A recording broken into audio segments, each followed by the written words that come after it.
When record-breaking Arctic cold air invaded the central United States with prolonged sub-zero temperatures and widespread snow, the failure of electricity infrastructure led to blackouts and deaths, especially in Texas. What caused all these troubles? Over-reliance on wind and solar energy, failures of fossil fuel-based systems, policies driven, ironically, by fears of man-made global warming. Well, tonight we discuss these vexing questions with Robert Hefner V, a fifth-generation energy expert from a family that has influenced multiple presidential administrations' energy policies. A millennial committed to aiding the poor and overcoming poverty, Robert has invested more than $60 million of his own money into the Anadarko Basin, privatized water technology patents out of publicly held companies, and pioneered novel artificial intelligence systems during his young career. His historical perspective and early success, coupled with his extensive industry relationships, have helped create unique energy insights that have been published from the Wall Street Journal to Oil and Gas Investor magazine. He's a writer and speaker on all things energy. Stick around, we'll be discussing this on tonight's From the Stacks.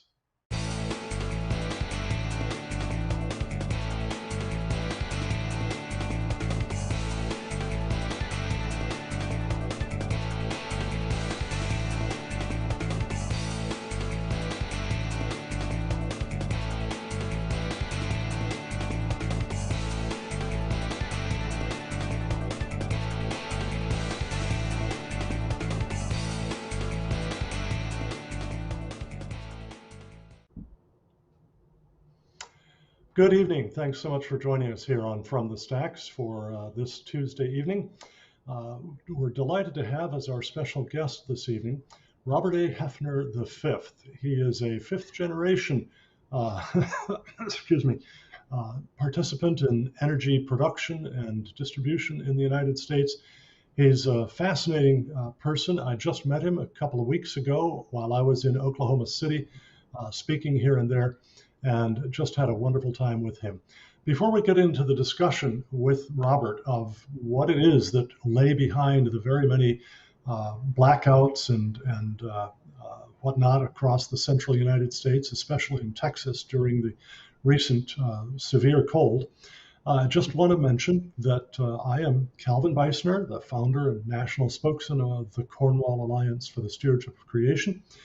And we are a ministry seeking to educate the public and policymakers on biblical earth stewardship, economic development for the very poor, and the gospel of Jesus Christ, together with all the worldview and theology and ethics that come with that.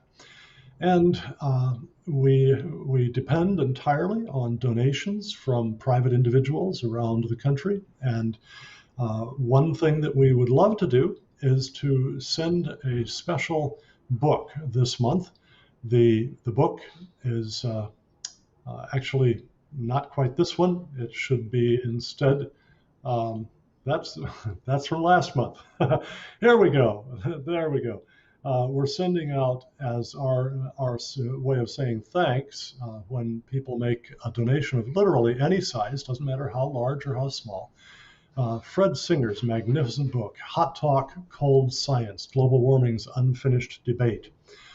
This is a tremendous look at the scientific and the economic and the political aspects of the global warming debate. And to request your copy, just go to cornwallalliance.org, click on the donate button, fill out the donation form, and when you come to the comments field, just write in Hot Talk Cold Science and promo code 21-02, and we'll be glad to send you a completely free copy. So now, here we are, just having come out of this extreme cold period in the central United States. I was in Oklahoma for almost all of it, and ironically enough, I was supposed to be speaking on climate change, global warming, and related matters at a large number of different churches and schools and other meeting places from February 4 to 19. The 4th through the 9th, I got to speak at a lot. The 10th through the 18th, everything was canceled because of the extreme cold, the snow, the ice all over the roads. It kind of reminds me of how when Al Gore often held global warming meetings in Washington, D.C., over and over, they got canceled because of extreme cold and snow. So this is kind of a payback period, I guess, for me. But at any rate, that was where I was. And in fact, while I was there, I got a phone call last Thursday night saying that the person who was living here in our home had stepped in the door into a puddle because we had had a pipe freeze in one attic and sprayed water all over the place. And so now we're having to have the fun of trying to take care of all the damage from that. So it's been an interesting few days. This kind of weather is really tough on people. One of the things that I point out to folks all the time when I talk about global warming is that cold snaps on average kill, I used to say 10 times. Now I've discovered, in fact, that the better data say cold snaps kill 15 times as many people per day as do heat waves. So even if we were seeing significant amount of global warming, if that reduced the number and intensity of cold snaps, even if it increased the number and intensity of heat waves by the same amount, we would see a reduction in temperature-related mortality among human beings by about 1/15th of what it has been in the past. And that's good news. And another part of the good news is that according to greenhouse theory, as the globe warms, driven partly by the increase in greenhouse gases, especially carbon dioxide, that warming happens mainly toward the poles, mainly in winter, and mainly at night. So in other words, it raises low temperatures while doing next to nothing to high temperatures. It doesn't happen in the tropics and the subtropics nearly so much as it happens in the temperate and the frigid zones of the Earth. So that's actually very good news, and it means that we should see far less in the way of temperature-related deaths as warming continues.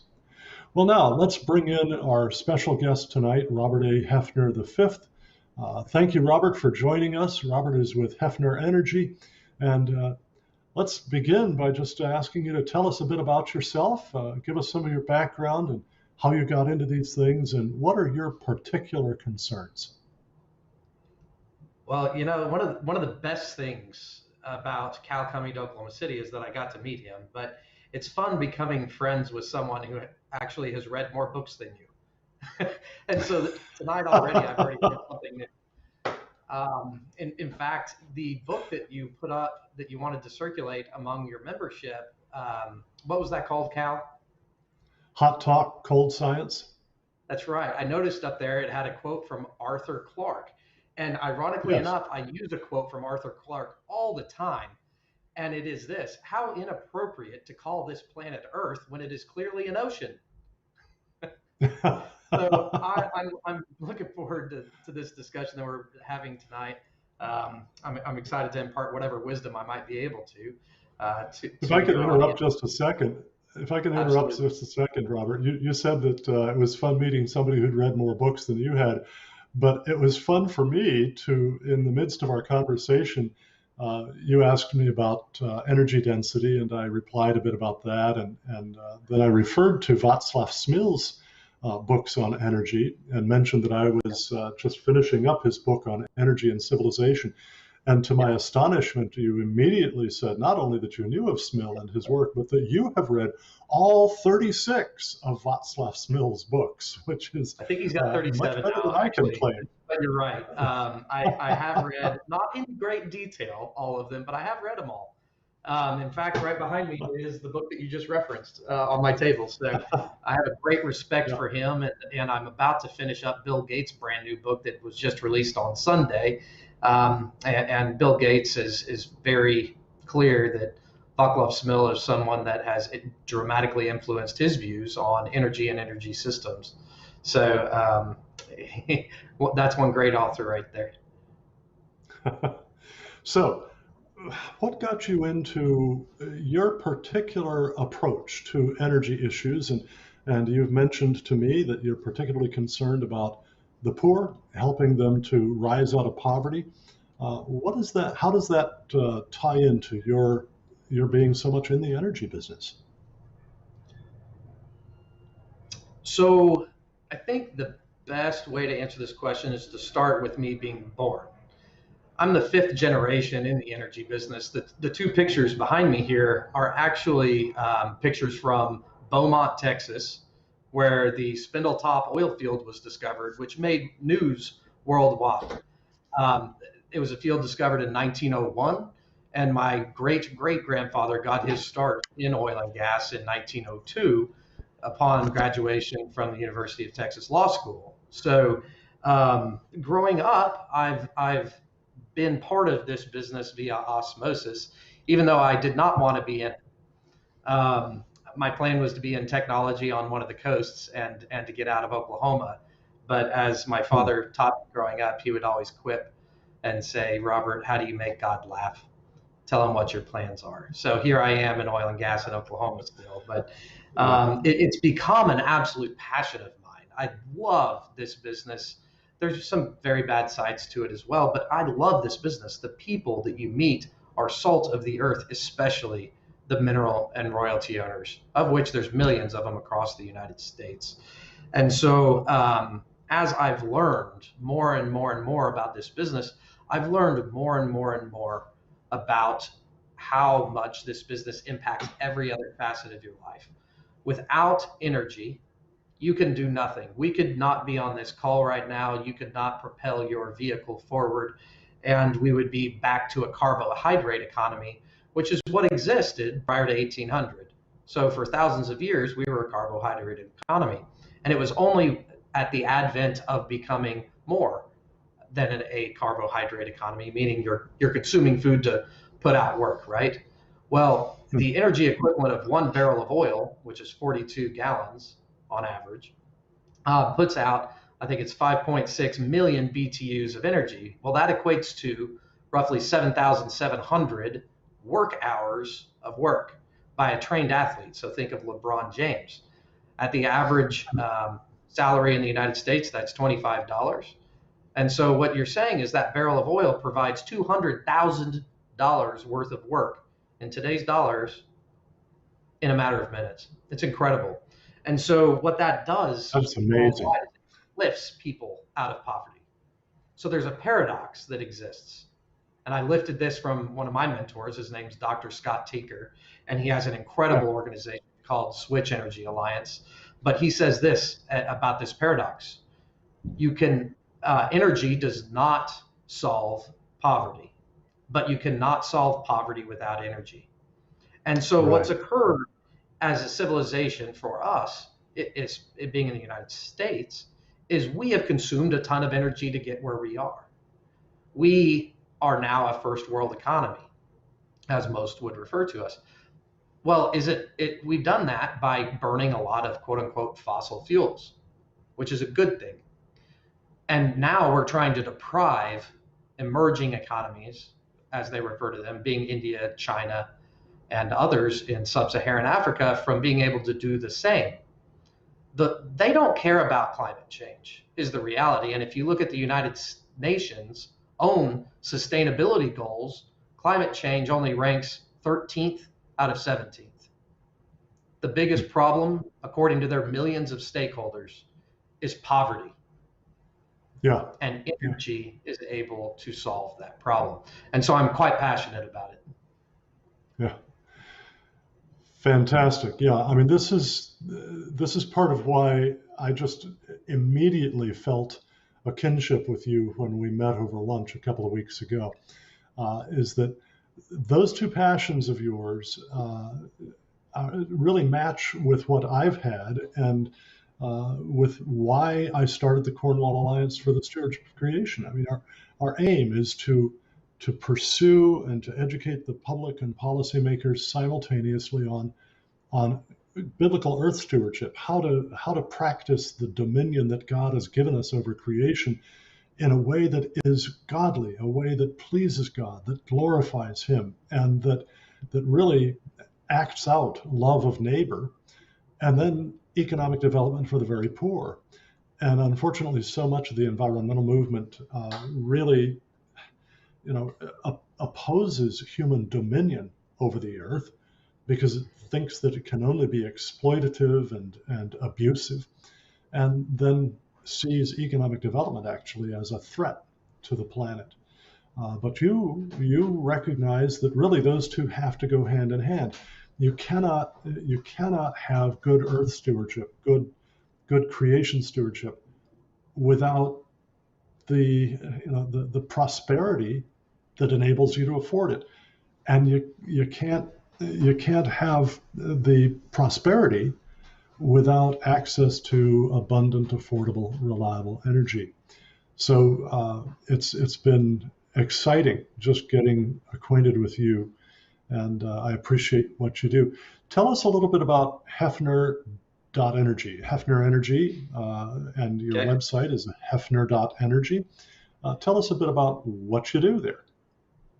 So this is a rather new initiative of mine. I, like many others in the oil and gas industry, you are taught to remain in the shadows. Don't make waves. Don't be public. Don't be on social media. If you have money, don't talk about it. And so my whole career, I've really wrestled with this dilemma internally because I feel the way God built me is to be out there, be sociable, communicate well, and all of and those related things. And so since I'm passionate about energy, I said, okay, I'm going to try this. I'm going to put myself out there. I'm going to publish my research and articles, and I'm going to create video content and put myself out there for the world to see and mock and ridicule and everything else that might come along with it. So I launched this site just a month ago for the purpose of being an energy advocate and fighting to end energy poverty. And you can't do that in today's society when you allow everyone else to control the narrative.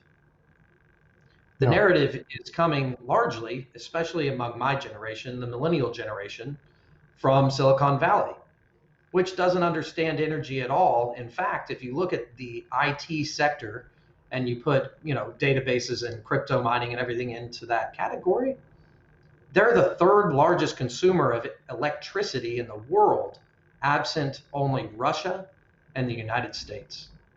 And so they're quite hypocritical in their virtue signaling of saying, you can't use energy, but we're going to use a ton of it. Hmm. Meanwhile, not understanding how energy systems work. And so I want to be a voice that is different among particularly my generation. And so this is the beginning of my efforts to start exporting my energy literacy to the coasts and hopefully to Washington, Yeah, D.C. that's great. You've you've used the term energy poverty a couple of times, and I've seen that used in a couple different ways. Maybe you could expand on those a little bit. One having to do with the fact that if people have to spend too much of their income just on energy, then they can't afford other pretty important things. But the other being the question of is there enough energy in a society as a whole for that society to be out of poverty? Uh, can you just expand on those a bit for our Yes. listeners? So in America, again, we're a first world country. When we think of energy poverty here, we think of, oh, you spend a lot of money on your electricity bill as a percentage of your income. That's not the energy poverty I'm talking about. Hmm. I'm speaking to the nearly 1 billion people out of 7 billion people on this earth who literally do not have access to any electricity whatsoever or intermittent, highly intermittent, and unreliable electricity. So Yeah. if you look to sub-Saharan Africa, which is the easiest one to go to, you have a bunch of people who are living in a tribe that shares one toothbrush, for example. And they wake up in the morning and they have to do a lot of physical manual labor because they don't have the benefit of reliable, affordable energy that exists already in this world and is easy to produce. And their women in particular wake up and they walk miles upon miles every day. There are stories I've spoken with women who literally wake up in the morning, they walk all day long with 2 buckets across their back to a fresh water source, fill up those buckets, and walk all the way back to their tribe to provide fresh water to that group of people. That is energy poverty. And this is even a women empowerment issue. Imagine if that Yes. woman didn't have to go walk all day long to go fetch water. What if that water was plumbed to their society? What could she then do with her life that is more noble? That these great ideas that she might have. And so when I refer to energy poverty, I'm referring to the nearly 1 billion people on this earth that do not have access to any electricity or access to very little. Okay. All right. And the other concept of energy poverty that I see used a lot, particularly in discussions about the impact of climate policy on energy policy in developed countries, is the situation where, because a country has uh, just pushed really hard to put more and more wind and solar and other renewables into their electricity grids, electricity prices rise rapidly, and as a result, people can't afford both to pay the electricity bills for heating their homes, or the gas bills perhaps, uh, and to have adequate food supply and medical care and so on. So then you see that sort of energy poverty going on. And I think what we're recognizing is that it's precisely the fact that the developed world managed to use coal, oil, natural gas, the hydrocarbons, rather than the carbohydrates, right? The hydrocarbons as our energy source that delivered us from both kinds of energy poverty. And it's as we're actually going backward in time, we're regressing. This is not a progressive thing. It's as we're going backward in time, away from hydrocarbons, back toward carbohydrates, and to low density energy sources, that we're risking going back into both kinds of energy poverty. So this is a concern that I think you and I definitely share. Now, let's move now to sort of the topic for this evening. We just came through these 2 weeks of just extreme cold, very, very unusual cold for the central USA and all the way down to the Gulf of Mexico, frankly. And you've been watching very, very closely exactly what has happened in pretty much all these states, but especially in Texas. As I first saw what was going on, my initial hunch was that the places that were going to have the biggest difficulty were the places that had the most wind and solar, because those are so intermittent. As you and I talked, you actually corrected me. Thank you very much. I'm always glad to learn. You corrected me and pointed out that really those are not the only factors involved, maybe even not the biggest factors, particularly in Texas. Tell us about what really are the various factors that led to the near total failure of the Texas electrical grid to keep the lights on, keep the heat going, to keep pipes from bursting, and so on. What happened? So, Jim, if you could maybe pull up the United States electric power grid, just so our viewers have an idea of what we're speaking about. If you look at Texas in blue, it says ERCOT. That stands for Electric Reliability Council of Texas. So ERCOT is a single state electrical system. By comparison, the SPP, that stands for Southwest Power Pool, that's what Oklahoma is a part of, and it's a 14-state power pool. So when we're talking about what happened this week, what most of you are not hearing about is Oklahoma. Oklahoma really didn't fail, but you're hearing about Texas. And the reason why is because Texas failed in grand fashion. What I would like to do is start with a few numbers. Two times represents the amount of electricity that Texas produces by comparison to the next largest state, Florida. That's an incredible amount of electricity that they have to supply with roughly the same population. 93%, that's the next number. That's the failure of wind during the Texas power failure. 36%, that's the failure of natural gas during the failures of the Texas system. 31% is the failure of nuclear, and 24% is the failure of coal. So depending on what you're reading and what you're ingesting, different people are pointing fingers at each other. The reality is all forms of energy failed, period. So now that we have that out of the way, we can talk about. But some failed more than others. Some more than others. Some failed more than others, right? The failure of wind versus 36% for natural gas. But when you look at percentages, you have to be careful because you're not paying attention to scale. And so when you look at scale, 30 gigawatts, which is a number that probably doesn't mean anything to you, but 30 gigawatts is what failed from natural gas and thermal sources, thermal being coal, nuclear, natural gas. About 5 gigawatts failed of wind. So even though it's 93% failure rate for wind, it was 5 gigawatts of failure. 36% failure for natural gas, but that amounts to 30 gigawatts. So you have to take into account scale in addition to percentages. Now, I'm going to tell you why natural gas is actually not to blame for the situation that occurred in Texas this week.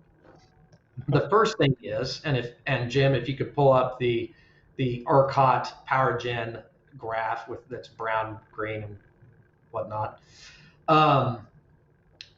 Natural gas not only displaced wind to a dramatic degree, as you can see here, but it also took into account record energy demand that had never been seen before in Texas.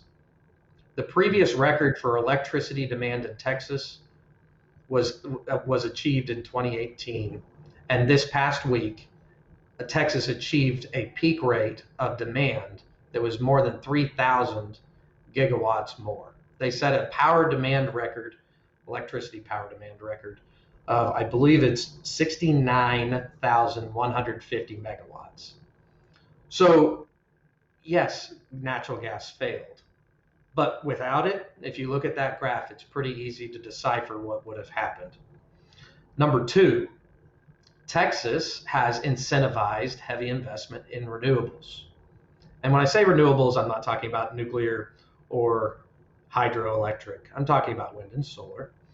And so the numbers are this. The United States has spent $71.6 billion in federal subsidies for wind and solar from 2010 to 2019. Jim, if you would switch to the blue graph.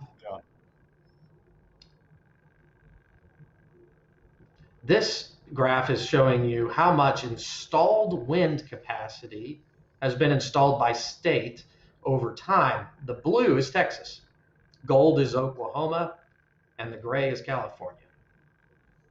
So 71.6 billion in federal subsidies were spent on wind and solar. Judging from this graph and the fact that Texas is by far the largest installed wind capacity state, I bet a lot of that flowed to Texas, even though I don't have the exact figure. By comparison, 25 billion for oil and gas under the same definition. So beyond just the federal, you have Texas. Texas incentivized this dramatically, and it's not really a partisan thing. It began with George W. Bush. So during Enron, or George H.W. Bush actually, during Enron, when I think it was Kenny Lay came in to say, hey, we need to build out some wind and solar over here, Bush said, hey, that's a great idea. Let's incentivize it. So this goes back a very long time. This isn't something new or that's Democrat or Republican. And so over time, Texas has incentivized to the tune of $18 billion by themselves the build out of wind and solar. And so what that's done to their system is it's caused and I'm going to use the words of Jesse Jenkins, who's Princeton and came out of the Michael Schellenberger tree. Wind and solar are reliably unreliable. So you're spending all this time and effort building out something that you're not going to rely upon. Now, those incentives matter based upon the amount of work that goes into the energy system. So, Jim, if you would go to the next graph, subsidies by fuel, please. You'll see that a lot of money has been spent. Look at the line graph first. A lot of money has been spent on natural gas and petroleum liquids, more than wind and solar. But once you account for the amount of work done by these fuels, which Cal mentioned earlier, energy density matters. You'll notice that the subsidy per terawatt hour provided of electricity pales for natural gas and coal by comparison to wind and solar. And so you Robert, have I want you to, if you would, just really build on what you just said there. It's very important that people realize this is subsidy per terawatt hour. It's not total subsidy. Explain the difference, because people who really heavily back the wind and solar industry will say, well, yeah, but petroleum and natural gas get bigger subsidies than wind and solar. Which is not true. Distinguish this. Yeah. I'll tell you something that you probably never heard before. If you use the actual definition of a subsidy by dictionary.com or many others, a subsidy is an actual amount of money handed by the federal government to you, a private person, to incentivize and make whatever you are selling more competitive. All right. The oil and gas industry has never received a subsidy from the federal government. Period. Right. That's something you've never heard before. And to drive that point home, and I'll use a quote from Harold Hamm, the CEO of Continental Resources, when he drilled 17 dry holes in a row, meaning that he spent $1 million, let's say, per well, $17 million to drill each of these wells, and they produced nothing. The federal government didn't come in and give him money to do that. He lost $17 million. So let's start there. But beyond that, renewable advocates love to point to a particular study done by the IMF, International Monetary Fund, where even Elon Musk has said that the oil and gas industry is subsidized to the tune of $5.2 trillion. Well, it's not. And on page 7 of that IMF report, they admit that their definition of a subsidy is not at all a subsidy, and it includes calculations that are completely hockey stick in nature, as well as dictatorships, which do some pretty bad stuff.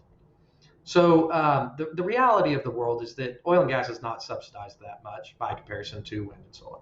That's the reality. So that $17 trillion, rather than being subsidy, it is allowing these businesses to write off costs before they strike the bottom line on which they are taxed. Does that put it basically right? Yes. However, it's even more nuanced than that, Cal. So this is the problem talking subsidies, is we can probably talk all night. I'll point to a couple examples, though.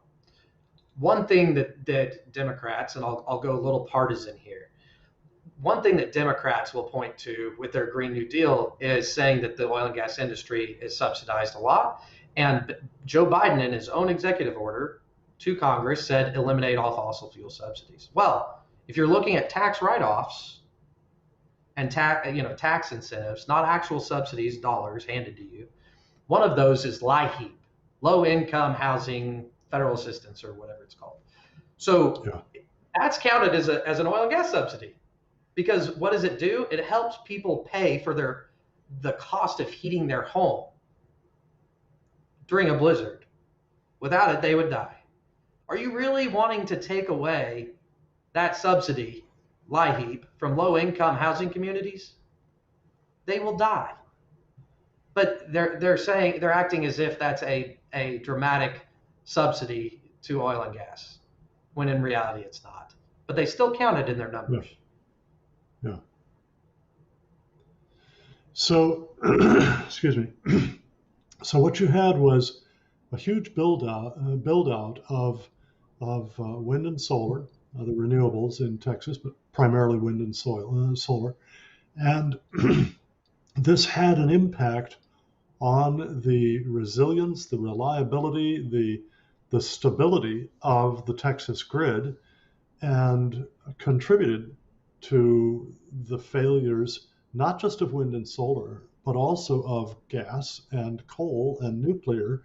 Um, One of the questions that arose to me as you were speaking of the fact that natural gas and nuclear and coal all experienced failures during the cold period was, well, now wait a minute. How do natural gas and nuclear and coal fail? I mean, after all, they don't depend on outside temperature, do they? Or do they? So, what are the ways that they fail? And particularly, how did natural gas fail here? What was the mechanism that went wrong because of the temperatures? So the answer here is what's called freeze-offs, okay, when we're talking about natural gas. And freeze-off is where when you produce oil and gas, you produce water as well. And as you can imagine, when it's negative 25 outside, water can freeze. And when water freezes, you lose the ability to produce from your well. And so what's showing here on the graphic is what's known as a separator. After you come out of the wellhead with oil, gas, and water, it needs to be separated. And this separator will do that. This is one of the places where water can freeze and freeze off the well so that it can't even flow to the pipeline after it. But even more interesting, and I learned this week, it is easier and harder to get rid of, but it's easier to create what are known as methane hydrate crystals so that the actual gas can freeze. And the gas was freezing before the water was freezing, okay? And those methane hydrate crystals are harder to get rid of than getting rid of the freezing water crystals. Yeah. So freeze-offs are the answer as to why natural gas came offline. In addition, once electricity goes out, a lot of these wells rely upon what are known as ESPs and other kinds of pumps, electric submersible pump, ESP. And so they stick these way down in the wells at where the turn is on a horizontal, right? It can sit at about right here. Once you get to a certain level of angular attack, you can't put it down any further or it'll get stuck. So, but they rely upon electricity to run. Well, if you lose electricity power, you can't pump on those ESPs, can you? So there was failures there as well. But what this means, by the way, is that we have not only a lack of natural gas getting to the big natural gas electric generating plant, but also a lack of natural gas getting to people's homes where they use it for heat and cooking. So, there's just this double whammy going on here, right? Yeah, definitely. And really, the main reason that the ERCOT system failed is somewhat singular. And it is a failure of ERCOT to not only recognize the lessons of the 2011 freeze, but a failure to incentivize their utilities and power generators to actually have backup generation. So ERCOT is a free market system. It's deregulated. And if within that system, there is not a singular incentive for someone to build, much less maintain, backup generation capacity. And so they don't. And the stuff that exists is not going to be paid for to be maintained because no one's going to pay them to maintain it.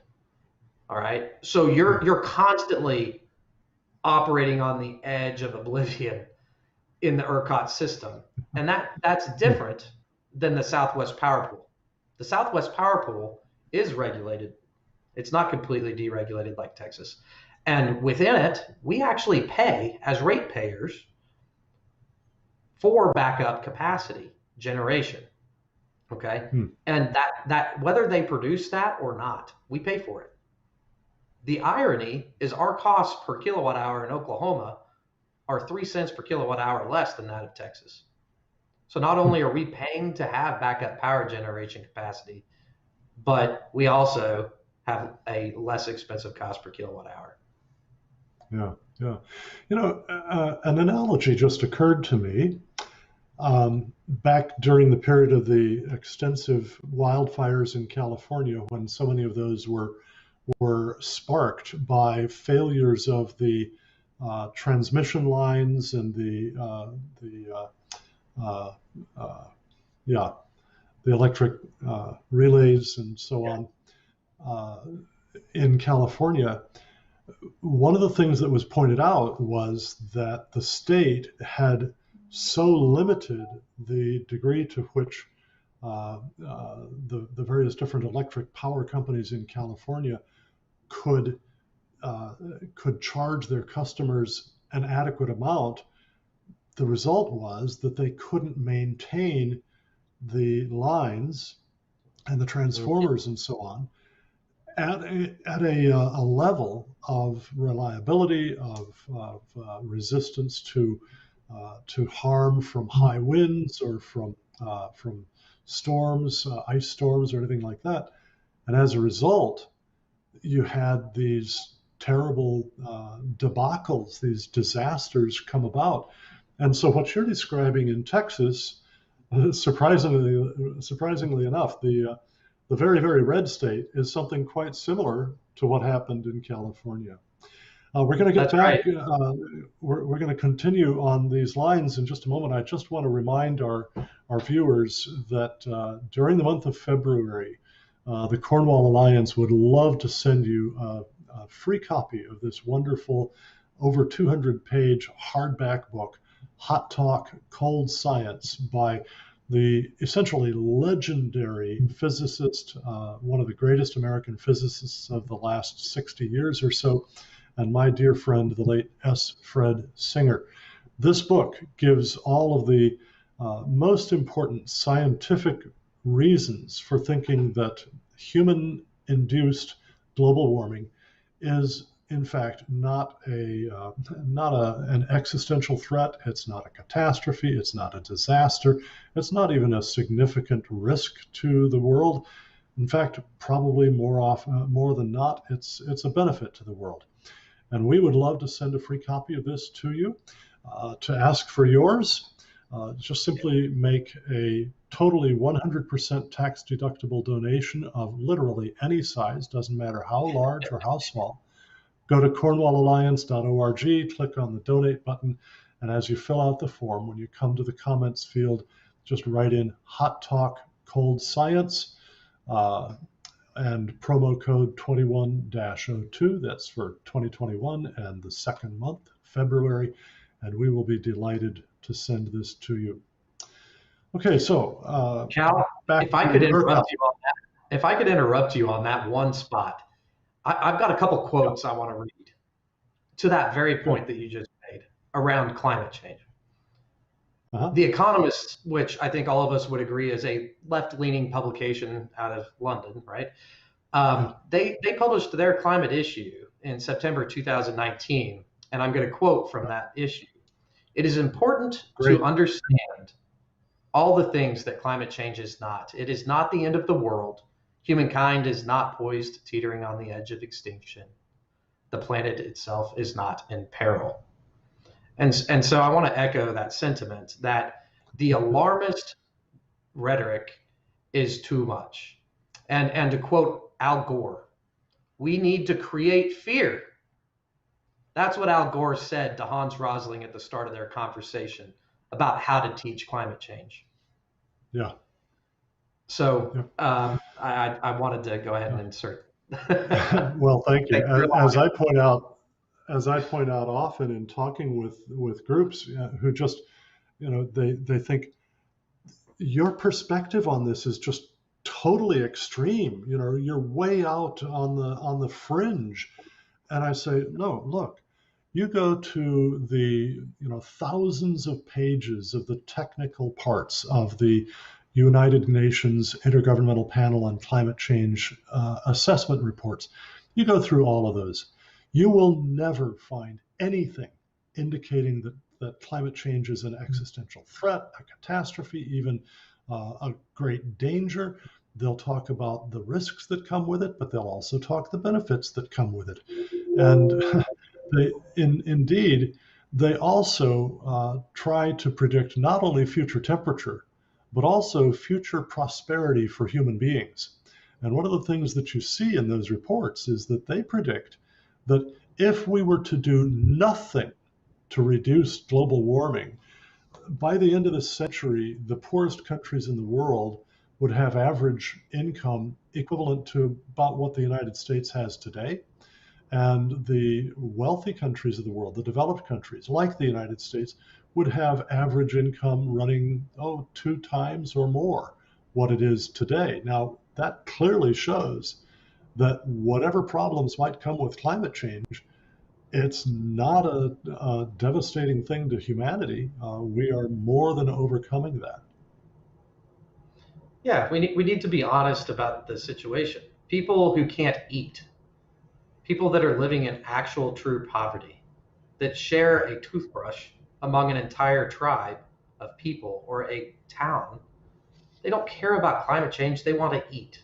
They want to be able Yeah, to be free of the shackles of manual labor day in and day out just to eat.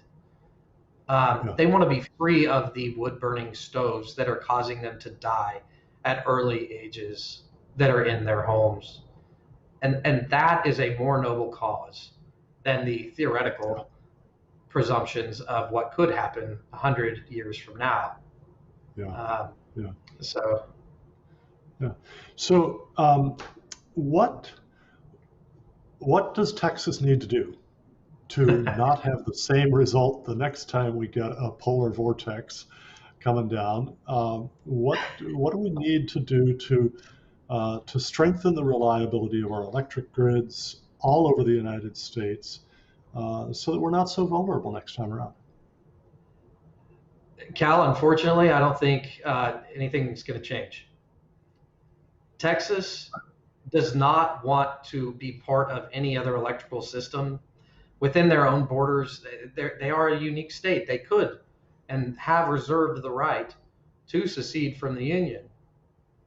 If Hmm. you start connecting your electric grid to everything else, that's going to be a little bit harder, isn't it? And on top of that, Yeah, Texans are very, very proud of being separate from the federal government in as many ways as possible.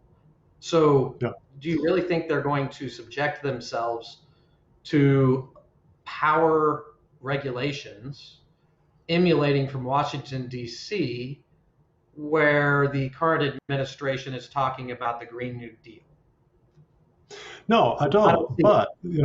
But the issue is this. I mean, remember, Texas is a very big place. It's considerably larger than a whole lot of other entire countries on Earth. And Yeah. presumably, those countries ought to be trying to develop stable electric grids that aren't going to be so vulnerable to massive cold front coming through. Um, so I guess I'm not asking politically what needs to be done, but I'm asking technically, engineering wise, how can Texas have a better grid? So a lot of people point to weatherization, winterization, and they point to insulation around pipelines and a lot of their distribution in the midstream and downstream spaces. However, those people fail to realize that a lot of the infrastructure is on the coast, subject to Gulf Coast weather and corrosion from the sea. Hmm. You can't insulate that infrastructure. It would cause more problems than it would solve. Moreover, in South Texas, you have extremely high heat during the summer. You can't insulate things that are going to be achieving greater than 3-digit temperatures in a world that they tell us is going to be warming. So you have a problem associated with winterization in Texas that I think a lot of people who are opining on the subject fail to appreciate. Now, what can they do? Technically, and speaking from an engineering perspective, it's somewhat simple. Texas has to find a way to financially incentivize people to build and maintain fossil fuel infrastructure and backup capacity. Yeah. It's that simple. Yeah. Quick little aside here. When you listed the failure rates of the various major sources, 93% for wind, 36 for natural gas, 31 for nuclear, and 24% for coal, I was interested. Why? Now, I know that coal, frankly, doesn't provide a large percentage of Texas's energy anyway, but why does coal seem to have had a lower failure rate than all of the others? This one's somewhat simple, but it's the fact that coal is a solid and natural gas is a gas and oil is a liquid. It's hard to disrupt solids. You can freeze a solid and it's still going to burn. In fact, when you look at methane hydrate crystals that I referenced earlier, you can literally light methane hydrate crystals on fire.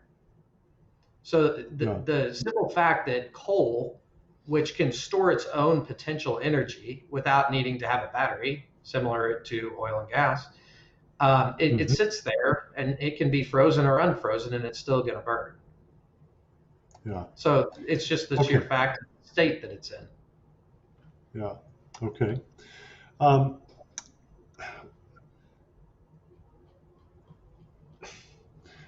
trying to figure out how to phrase what I'm looking for here. Okay.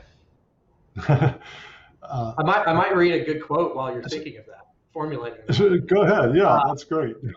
So Ed Hers, he is an energy fellow at the Department of Economics at the University of Houston.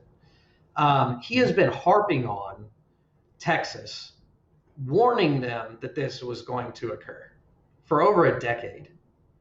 And he learned this lesson that we're learning again today in Texas from the 2011 freeze. And I'm going to quote him real quick. He said, "The ERCOT grid has collapsed in exactly the same manner as the old Soviet Union. It limped along on underinvestment and neglect until it finally broke under the predictable circumstances. For more than a decade, generators have not been able to charge what it costs them to produce electricity. If you don't make a return on your money, how can you keep it up?" And so imagine you buy a car and you stick it not in a barn, but outside for 30 years. And then you have extremely harsh weather system come through and you go out there to try to start the car. How intelligent are you to try to rely upon that car to start after 30 years of neglect? That's essentially what Texas has done. Not only is the battery dead, but all of the various different rubber and other flexible parts in it have gone rigid and crumbled. Right. You're not going to go anywhere with that car. It's sort of counterintuitive for most of us to think of Texas as having a great problem with energy because it produces more energy, I believe, than any state in the United States, even more than Alaska, a huge state by far. But pulling that energy up out of the ground, or for that matter, generating it out of the wind or from sunlight, getting the energy in the first place is a far cry from delivering it successfully, reliably, on demand, instantaneously, every moment of the day to end users. And that's what it seems to me people on, frankly, my side of the debate over the climate policies and how they're driving us toward more and more dependence on undependable renewables. I think that's a mistake that a lot of people on my side, including I think in the past myself, have been making, is failure to distinguish between generating the energy in the first place and then actually delivering it reliably to end users on the other hand. Is that something that you see the SPP and other parts, other grids around America doing a whole lot better than Texas is doing? I mean, again, I'm going to go back to the fact that Texas has not incentivized their power providers to build nor maintain existing infrastructure. The rest of us have. And so the difference relies somewhat in economic free market principles. If you're not going to pay someone, why are they going to do it? What's the point? Yeah. And you say, oh, well, how horrible are these people because they don't have a moral obligation to provide and save humanity. Well, that's not their job. Their job is to make money for their shareholders. So, and talking about unreliability, or in Jesse Jenkins' words, that is so ironic to hear a millennial saying that. Their job is to make money for their shareholders. I think I'm a more unique millennial. I don't know. But you're absolutely right. If they don't do that, there will be no investment in their companies, and then they can't provide the power or the iPhones or the whatever else. If you don't make money for your investors, you can't make product for your consumers. That's right. And it got so bad in Austin, Texas, they lost their entire cell network. Imagine not being able to make a phone call when you need it. You can't call 911. Or do Facebook on your mobile phone. Gee. Essential services. But referring to solar in particular, Cal, because that's where a lot of renewable advocates are excited right now. Woo! Solar costs have come down. Let's go build a bunch of solar, right? In Germany, for example, during the winter, because the Earth tilts, right? It's not just this sphere that's always facing the sun. During the winter in Germany, solar power availability can drop by a factor of 9. And that's from Bill Gates' new book, admitting as such. Yeah. So how are you going to deal with that? You can either build a ton of excess capacity, right?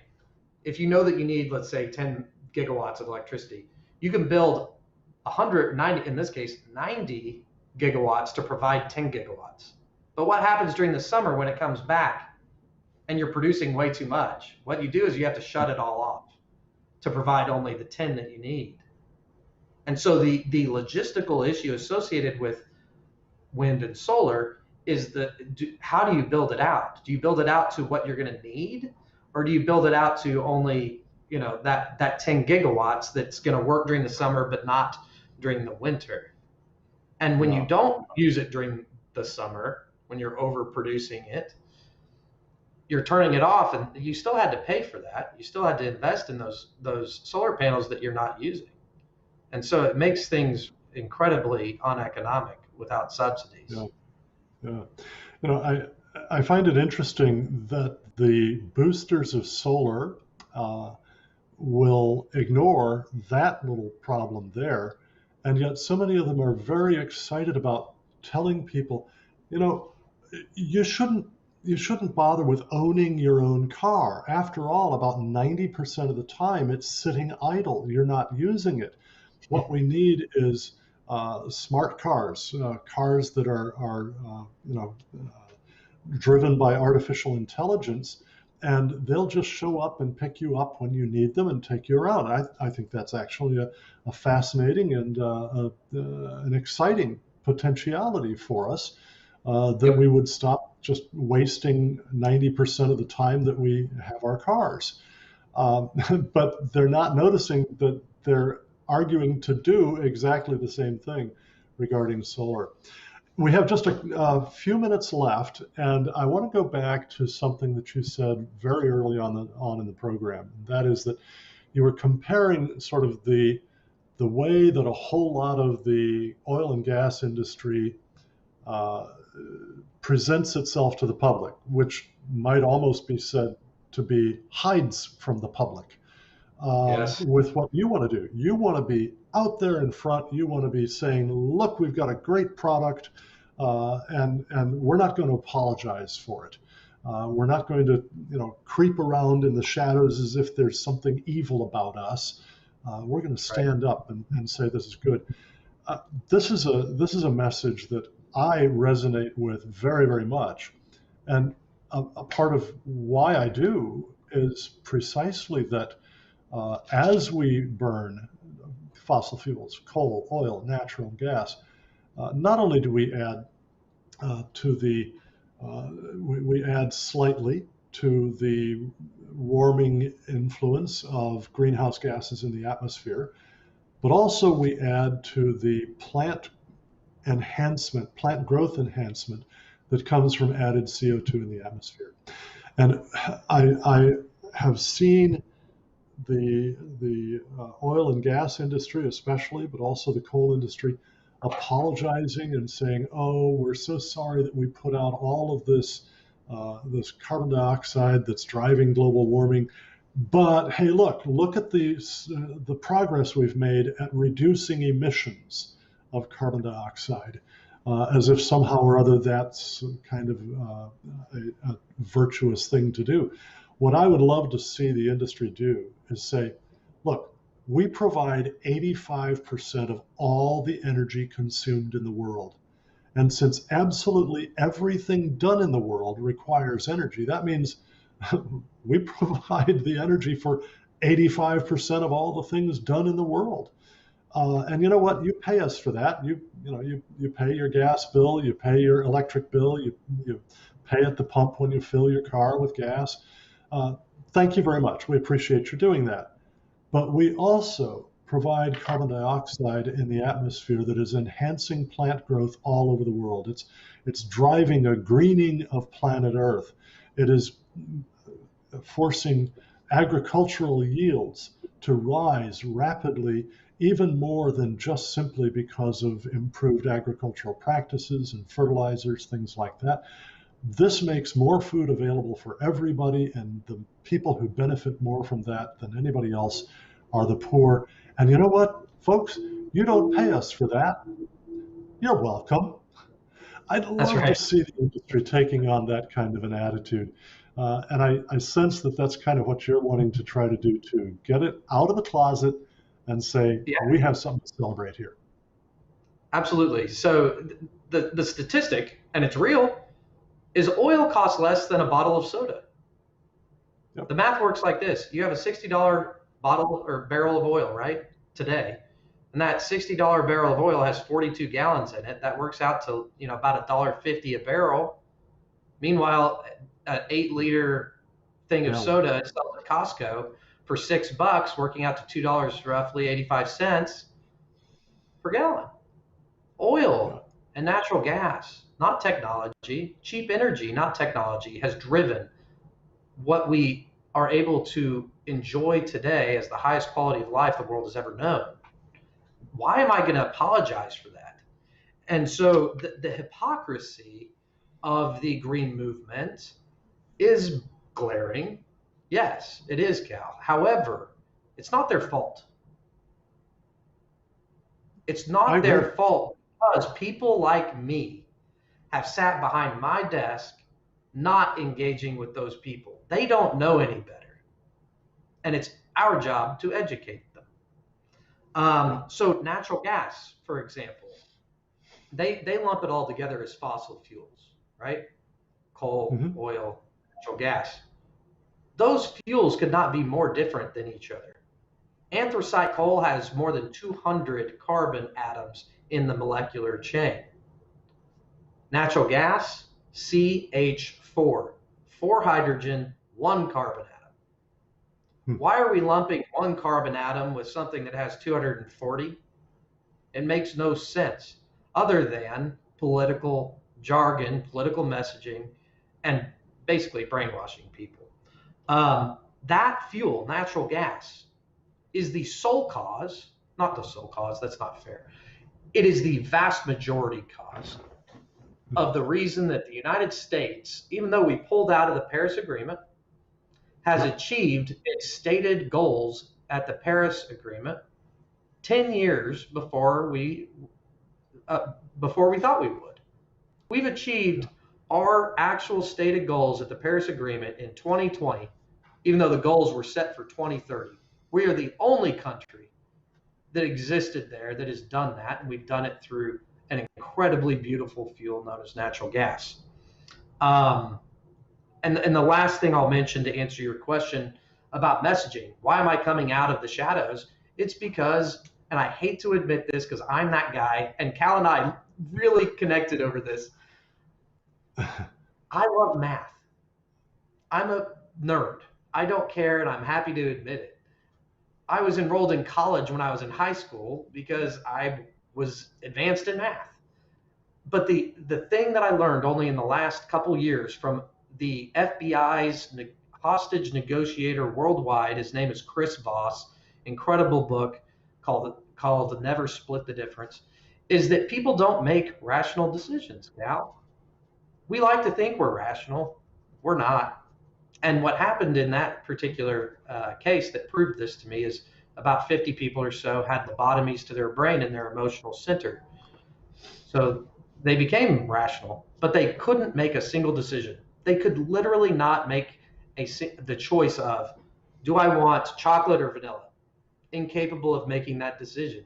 What that proved to me is that emotions drive decision making. And the reason that we have debate is because there are facts on both sides. Otherwise, it would be black and white.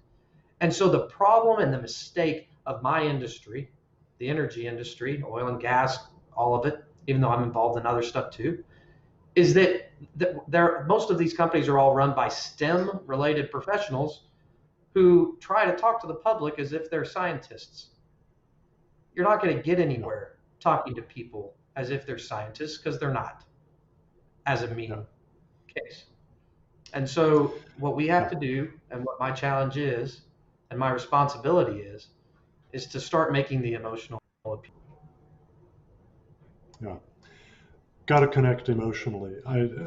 Robert, I am so totally with you there, and I confess my own failure in many instances to do that. I mean, as a former logic professor, it is so tempting just to say, okay, look at this lovely syllogism that I've got here. That's right. All men are mortal. Socrates is a man, therefore Socrates is immortal. Therefore, I mean, you're going to accept that, right? The law of disjunctive syllogism is my favorite. If not either A or B, right? Exclusive. Yep. Mutually exclusive. If not B, then A. I don't know why that's so hard. But somehow or other, it just doesn't connect. It doesn't. And so we really need to get better at making the emotional, the compassionate case. And that was, you said that we connected, and then you started talking about your love of mathematics. And I thought, oh, I hope people don't think that this means that I have that great love of mathematics. I have a great love of mathematicians, but I'm maybe lousy at higher math myself. Yeah. Yeah. Anyway, Robert, thank you so much for joining us this evening, and I look forward to building a relationship with you over years to come. The Cornwall Alliance has a great deal to learn from you. Thanks very, very much. Thank you for having me tonight, Cal. It's been wonderful. Any closing comments? Wow. Closing comments for us? Not prepared for that one. No. Just stay positive. There's a lot going on right now. COVID has disrupted many lives, and it's easy to focus on the negative. The negative is 7 times more powerful than the positive. So if you focus on the negative, it's easy to become cynical, and I'm guilty of it myself. So start your day with a positive idea. Start your day around something that's going to help you achieve the right mindset. That's my advice to part. Absolutely. Thanks so much, Robert. And everybody out there, I hope that you will go to hefner.energy. It's a great website, and Robert is doing just a fantastic job I think, combining facts with emotional appeal. And that, I think, is the strongest way to go. Again, thank you for tuning in this evening for From the Stacks. And I would invite you to go to cornwallalliance.org, click on the donate button, and as you fill out that donation form, when you come to the comments field, enter Hot Talk Cold Science and promo code 21-02, and we will gladly send you, as our way of saying thanks when you donate literally any amount, a copy of this wonderful brand new third edition hardback book that is just it is one of the very, very best out in this entire field. And it's something that I hope that you will not only read for yourself, but share with others. Particularly, I'm always wanting to get people taking the things that we offer, reading them themselves, and then giving them to science teachers or economics teachers or biology teachers and so on at local schools, whether public or private schools.